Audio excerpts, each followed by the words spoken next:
One day, a circular was spread around a neighborhood, reaching every home, and as people picked up that piece of paper, here's what they read. Dear neighbors, I would like to tell you how best you can tell the weather that's happening around your house. You will have to go to the back door, and if your dog is there and your dog is wet, you'll know that it's raining. Now, if you go to the back door and you see that your dog is soaking wet and the water is dripping from the dog, you'll know it's raining very, very hard. And if you go to your back door and your dog is there and you notice that the fur is going the wrong way, you know that there's a lot of wind outside. And if you notice that there is snow on your dog, you'll know that it is snowing. But please remember that in order for you to be able to tell the weather, you'll have to make sure that your dog is outside all of the time, especially when the weather is very bad. And then at the bottom of the notice, it was signed, the cat. Now, dogs and cats normally don't get along too terribly well, do they?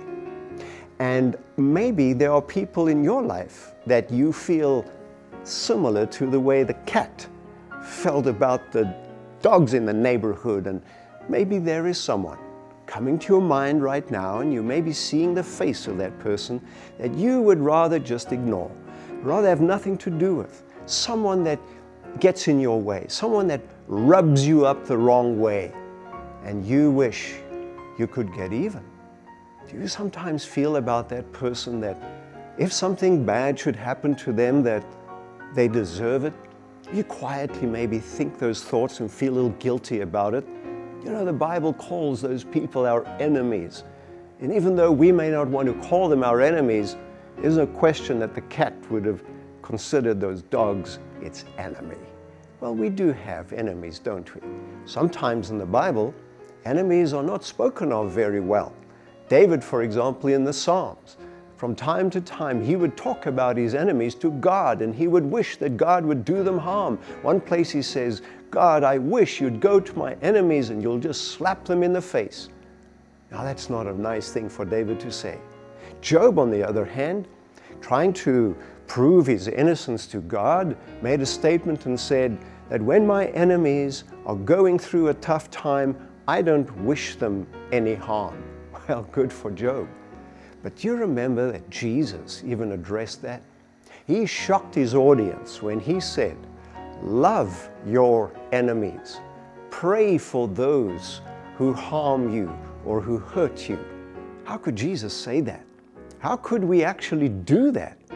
Jesus knew it was only possible if we allow Him to live His life through us. Because Jesus had so much time and many opportunities to practice loving His enemies. As you remember Him hanging on the cross, looking down from there at His enemies who put Him there on the cross, He prayed and said, Father, forgive them, for they do not know what they are doing. That is what Jesus wants to instill in our hearts and our lives, because that's what changes the world. That's what makes you feel so much better about those who may differ from you, who may annoy you, who may anger you or hurt you. It is when you can be forgiving and treating them the way Jesus invites you to love your enemies, that you will be the one who feels the best. My name is Ivan Blake. I'm Senior Pastor of the Fletcher Seventh-day Adventist Church.